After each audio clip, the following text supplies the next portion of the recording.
Today, I'm going to tell you all about the history of St. Patrick's Day. St. Patrick's Day is a holiday that is celebrated on March 17th each year. It is the feast day of Ireland's patron saint, Patrick. St. Patrick's Day is celebrated in Ireland and all over the world by people of Irish heritage. It has become a celebration of Irish culture as well. St. Patrick was a man who was actually born in Britain in 387, during the time that Britain was occupied by the Roman Empire. His parents named him Patrick. He came from a family of priests. When he was about 16, Patrick was kidnapped by raiders from Ireland. They took him back to Ireland as a slave, where he was forced to tend sheep. Though Patrick came from a Christian family, he found that there were no Christians in his new home. The people in Ireland practiced a different religion. Patrick was lonely, so he decided to pray.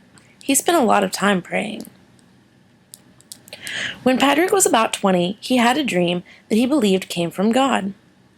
Based on his dream, he escaped from his captors and made it to the sea. There, he found a ship captain who agreed to take him back to Britain. When he arrived back in Britain, he was reunited with his family. He also decided that he wanted to be a priest, so he began to study. Patrick studied for many years. He became a priest and was then made a bishop. He decided to return to Ireland to tell people there about what he believed. Patrick, now called Patrick, worked in Ireland for 40 years, telling people about God. Some say that he converted all of Ireland to Christianity. It is said that by converting the Irish to Christianity, he drove the snakes from the island. One of the important symbols of St. Patrick's Day is the shamrock, or three-leaf clover. Patrick used the shamrock to help people understand God. Patrick died on March 17, 461, after spending many years helping people and sharing his beliefs all over Ireland. He died in the same place he had built his first church. Today, St. Patrick's Day is as much a celebration of Irish culture as a celebration of Patrick himself. People of Irish heritage all over the world wear green clothes and shamrocks on March 17th. Many people also eat a traditional Irish meal of corned beef, cabbage, potatoes, and soda bread.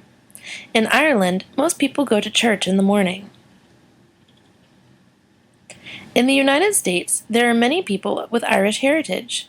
Their ancestors moved to the U.S. during the Irish potato famine, so there are many special celebrations of St. Patrick's Day in the United States.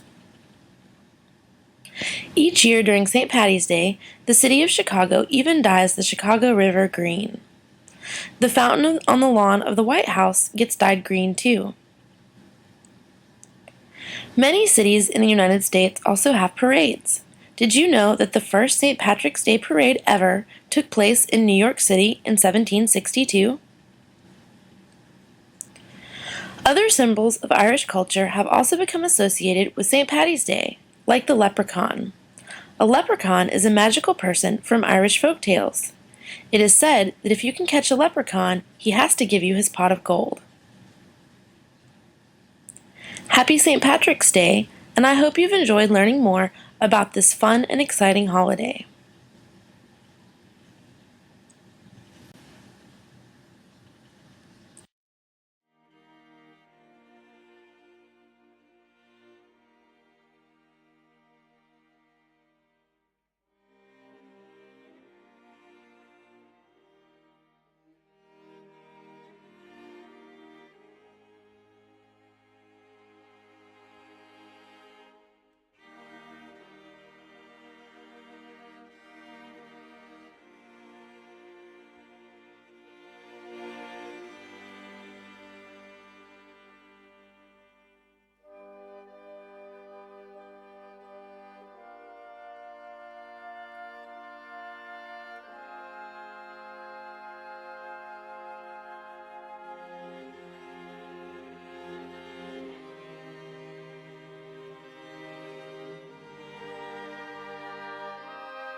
Ale ja nie mogę tak nie bój się.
Thank you.